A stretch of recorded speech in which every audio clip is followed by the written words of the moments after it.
झारखंड में paper leak को लेकर के पिछले 11 दिनों से लगातार प्रोटेस्ट चल रहा है और अब छात्रों ने बड़ा ऐलान कर दिया है।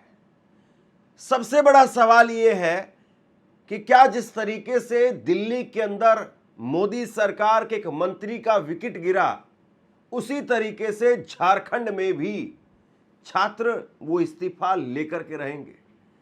और सबसे बड़ी बात यह है कि झारखंड में शिक्षा मंत्री खुद मुख्यमंत्री है।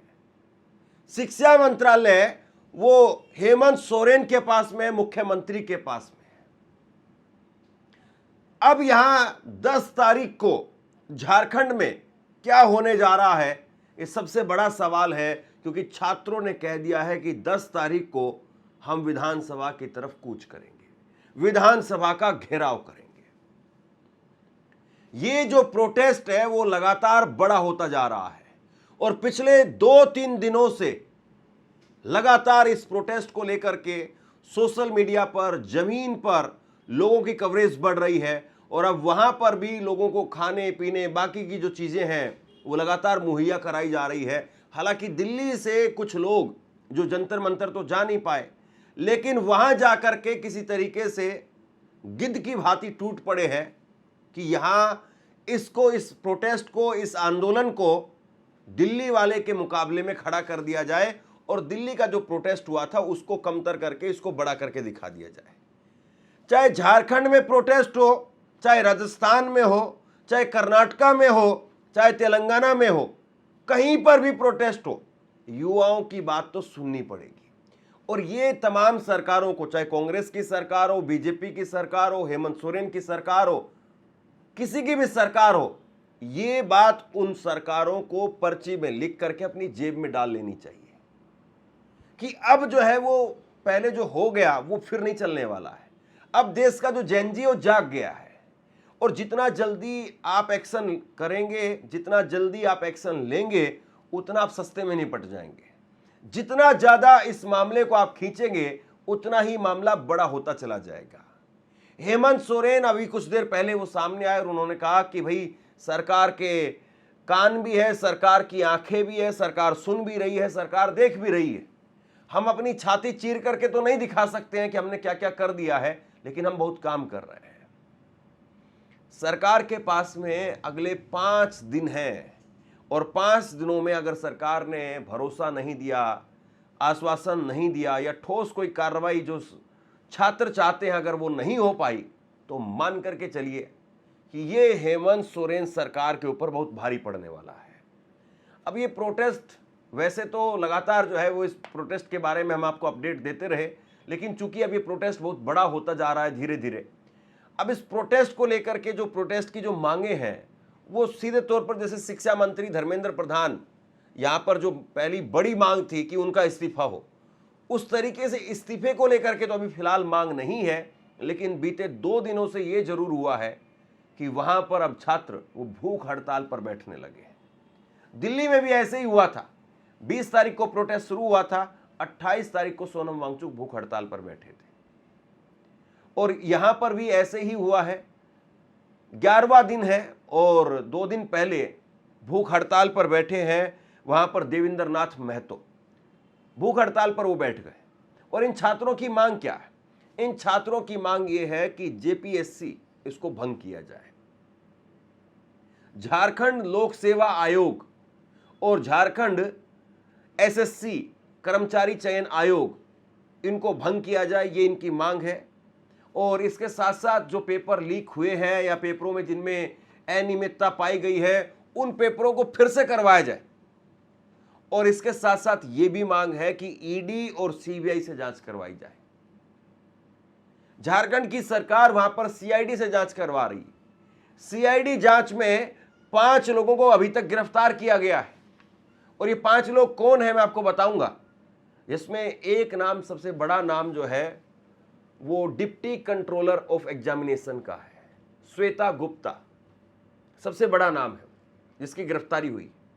लेकिन छात्र अभी भी संतुष्ट नहीं हैं और पिछले 2 दिनों से कई छात्र वहां पर भूख हड़ताल पर बैठ गए हैं। जैसे दिल्ली के अंदर भूख हड़ताल शुरू हुई थी, उसी तरीके से ओएमआर सीट को लेकर के जांच चल रही है कि जो OMR सीट आई उसकी छपाई हुई वो कहाँ से हुई।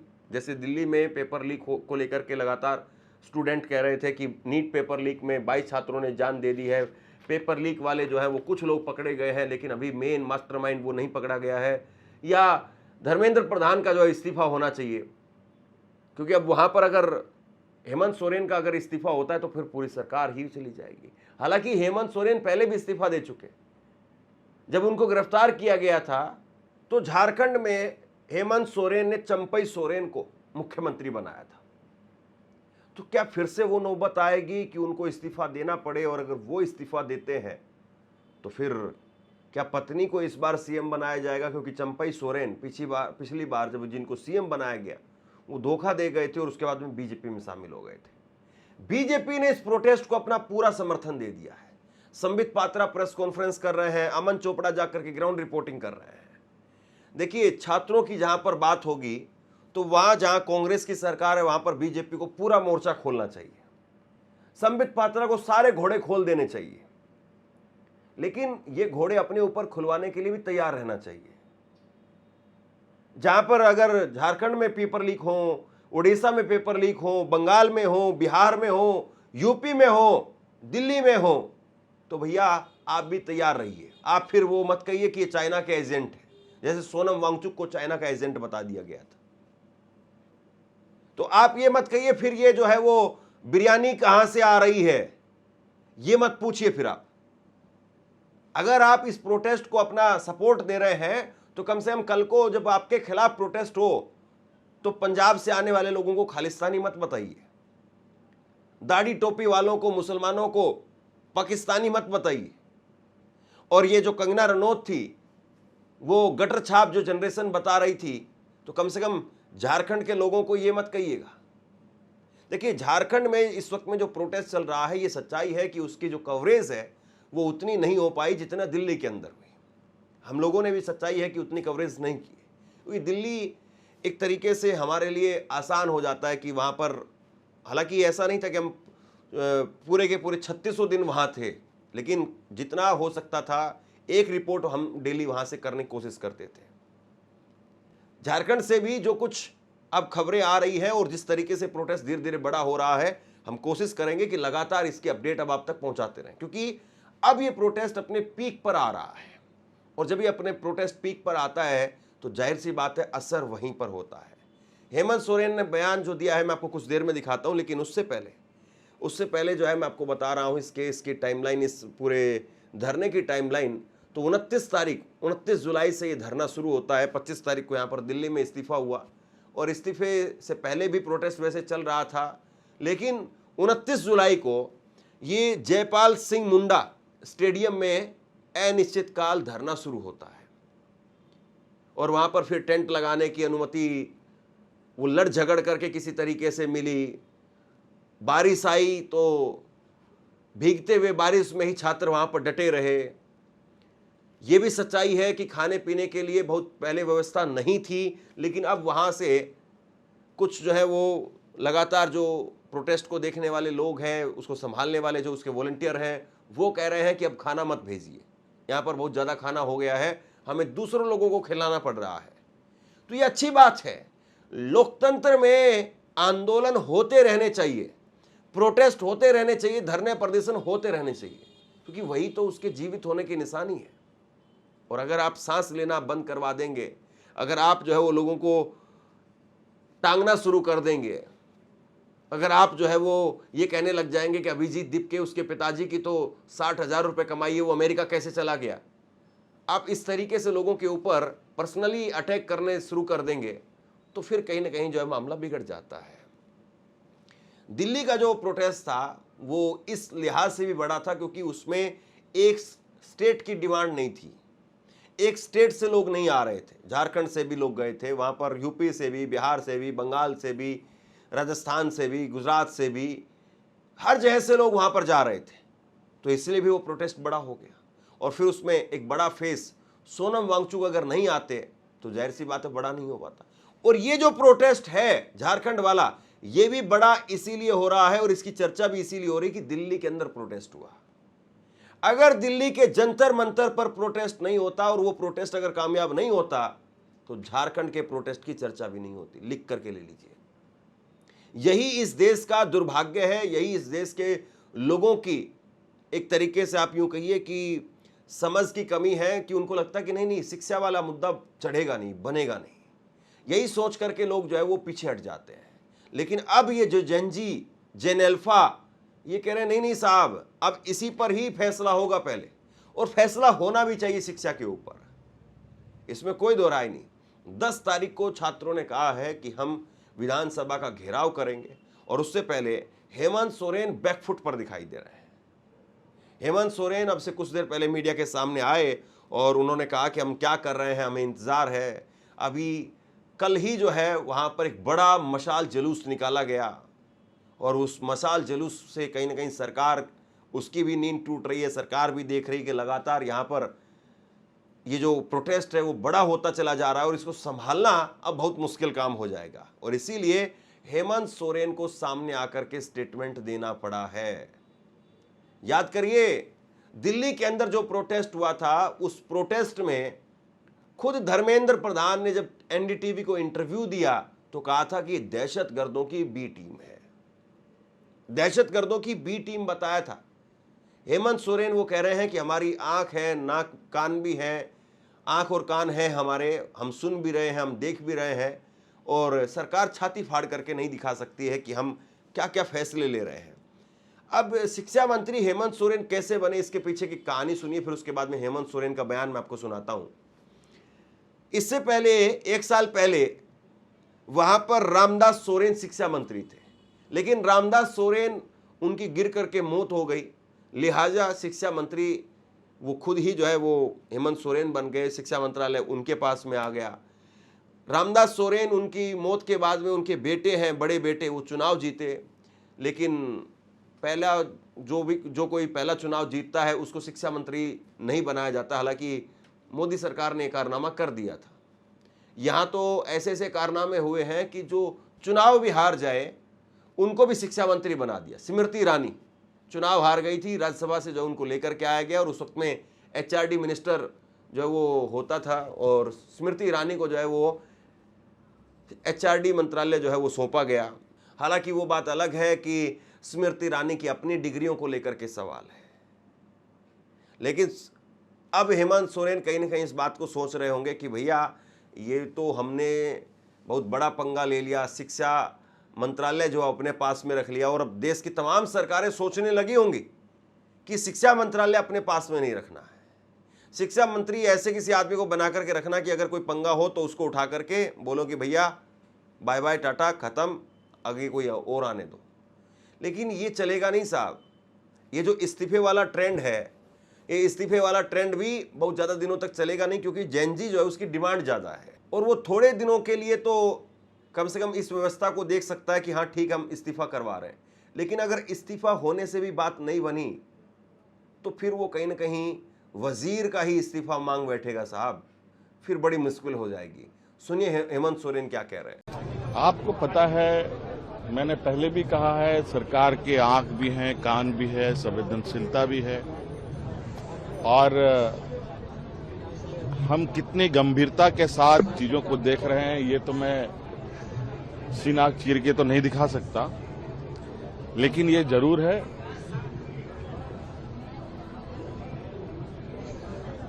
और हमारे साथ तो विशेष रूप से जिस चीज के पीछे हम पड़ते हैं उसको ठीक करके ही दाम लेने का हम लोग का उद्देश्य रहा है।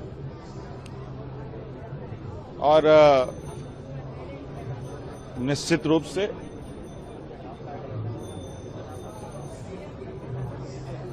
जिस तरीके से जांच दल दिन रात एक कर लगी हुई है, उसका उत्तर का हमें इंतजार है, उसके निष्कर्ष का हमें इंतजार है, उसके खोज का हमें इंतजार है, जो अनुसंधान हो रहे हैं उसका इंतजार है, और बहुत जल्द छात्रों के बीच में और राज्य के लोगों को इस विषय पर अवगत हम कराएंगे। कोई कमेटी भी बनाई जा रही है, कोई डेलीगेशन भी जाएगा सरकार से, कोई डेलीगेशन जाएगा।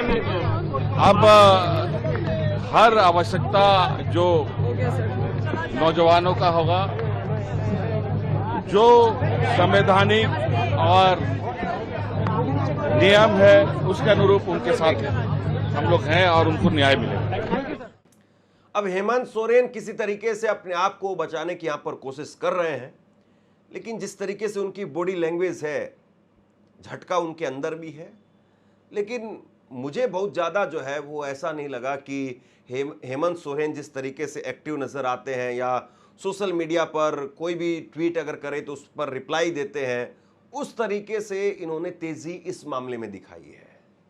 अगर उस तरीके से तेज़ी इस मामले में दिखाते, शुरुआत में ही अगर छात्रों के साथ में संवाद होता, तो 11 दिनों तक ये बात खिंच करके यहाँ तक नहीं आती।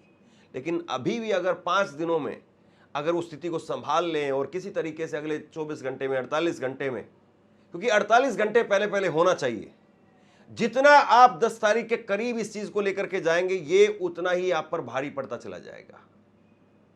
तो इसको, अगर इस मामले को आपको ठंडा करना है तो जल्द से जल्द फैसला लेना पड़ेगा, बातचीत करनी पड़ेगी, डेलीगेशन वहां पर भेजिए। डेलीगेशन भेज करके होगा, हुटिंग होगी और सारी बातें होंगी, डरिए मत इस बात। कुर्सी से तो जो है कम से कम ही है, तो वहां पर डेलीगेशन भेजिए, अपनी बात करिए, अपनी बात कहलवाइए, वहां पर वहां के छात्रों को जो है अपने पास में बुलाइए, कम से कम वहां 10-11 लोगों की कमेटी को ही बुला लीजिए, वीडियो कॉल पर बात कीजिए, उनके साथ में संवाद कीजिए, और ये बहुत जरूरी है। आप छात्रों की नहीं सुनेंगे तो फिर उसके बाद में एक सिचुएशन ऐसी आएगी कि छात्र आपकी नहीं सुनेंगे। अब ये तय करना वो सरकारों को है कि वो छात्रों की सुनेंगे या हालात ऐसा पैदा कर दें कि छात्र फिर उनकी ना सुने, और उसके बाद में जो दिल्ली में हुआ, कहीं ऐसा ना हो कि फिर देश के कोने कोने में वो हालात होने लगे। बहरहाल छात्रों की जो मांगे हैं वो मानी जानी चाहिए। वो लगातार कह रहे हैं कि 2018 से जो एजेंसियां पेपर करवा रही हैं उनको बदला जाए। यहाँ अभी हेमंत सोरेन सरकार ने, उनकी सीआईडी ने 5 लोगों को गिरफ्तार किया, जिसमें सबसे बड़ा नाम मैंने बताया आपको, श्वेता गुप्ता, पूर्व डिप्टी कंट्रोलर है एग्जामिनेशन जेपीएससी की, उनको गिरफ्तार किया गया है। रामवीर सिंह, ये डायरेक्टर हैं TSR data processing private limited के, इनको गिरफ्तार किया गया है। इसके अलावा मोहम्मद उस्मान, इनको गिरफ्तार किया गया है, और मोहम्मद एबाद, ये भी गिरफ्तार हुए हैं, इनको न्यायिक हिरासत में भेजा गया है। और अभय कुमार तिवारी, इनको भी सीआईडी ने गिरफ्तार किया। ये 5 लोगों की गिरफ्तारी हुई है। लेकिन छात्र अभी भी संतुष्ट नहीं है, और छात्रों को संतुष्ट करना ये सरकार का काम है। छात्र बेलगाम हो जाए, बेकाबू हो जाए, उससे पहले आप नीचे उतरिए, अपने सिंहासन से थोड़ा नीचे उतरिए, नीचे उतर करके उनके साथ में बैठिए, उनके साथ में बैठ करके उनकी बात को सुनिए। अपने किसी मंत्री को भेजिए, डेलीगेशन भेजिए, वहां पर वीडियो कॉल के जरिए बात कीजिए।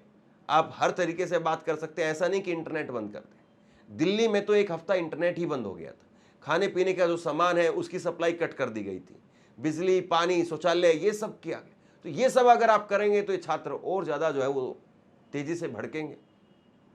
और बीजेपी वहाँ पर सपोर्ट कर रही है, बहुत अच्छी बात है, विपक्ष में बीजेपी का यही काम है।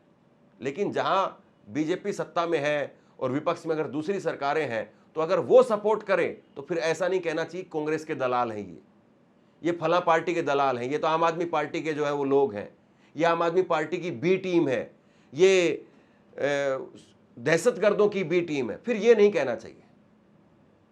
तो आईना अपना हर वक्त अपने पास में रखिए, यही सबके लिए अच्छा है। बाकी छात्र झुकेंगे नहीं, ये तो देश ने देख लिया है। अब सरकार किस तरीके से मानती है और उनको मनाती है, इसका इंतजार है।